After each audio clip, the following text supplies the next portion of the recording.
আসসালামু আলাইকুম, আমি সালাউদ্দিন আহমেদ।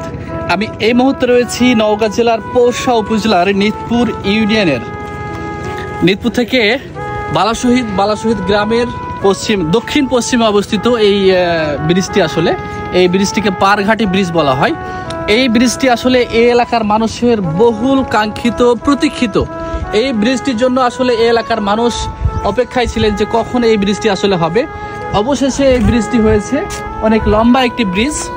এই পারঘাটি এলাকায় এই ব্রিজটি মূলত হয়েছে, কিন্তু সমস্যা এখন যেটি রয়েছে, বহুদিন ধরেই মূলত এই ব্রিজটি হচ্ছে, কিন্তু এখন পর্যন্ত এক পাশের রাস্তা কিন্তু এখনো হয় নাই। দেখতে পাচ্ছেন যে এই পাশের রাস্তাটা যে পরিমাণে উঁচু করা হয়েছে ব্রিজটা, সেই পরিমাণে যদি রাস্তা নির্মাণ করা হয় তাহলে কিন্তু এই এলাকার মানুষ এই সুবিধাটা আসলে পাবে।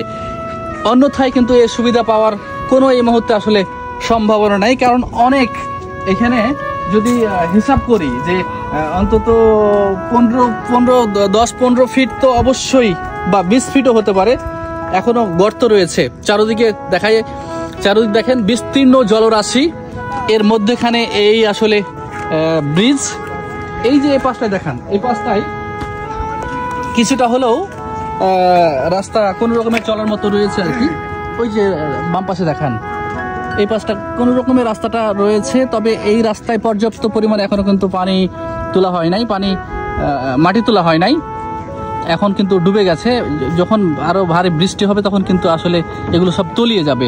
সুতরাং এই রাস্তাটাকে আরো পর্যাপ্ত পরিমাণে মাটি তুলতে হবে, এবং এই এলাকার মানুষের সত্যিকার অর্থে মানুষ সুফল তখনই পাবে যখন আসলে এই রাস্তাটা পরিপূর্ণভাবে মাটি তোলা হবে। ভাই এখানেই বাসা? আচ্ছা, এখানে অনেকেই আসলে আসছেন নিতপুর ক্যাম্পের ঘাট থেকে। এখানে সরাসরি 2 কিলোমিটার হবে মেবি, যাই হোক কম বেশি হতে পারে। এই জায়গাটা অনেকেই এখন এই বর্ষার সময় ঘুরতে আসছে। চারিদিকে বিস্তীর্ণ জলরাশি দেখতে বেশ ভালোই লাগছে। আমরা আশা করব খুব শীঘ্রই এই যে এখান দিয়ে একটি রাস্তা হবে এবং মাটি তোলা হবে, তাহলে এই এলাকার মানুষ আসলে এই সুযোগ সুবিধাগুলো ভোগ করতে পারবে। তো এই ছিল আজকের মতো। ভালো থাকবেন সবাই। আল্লাহ হাফেজ।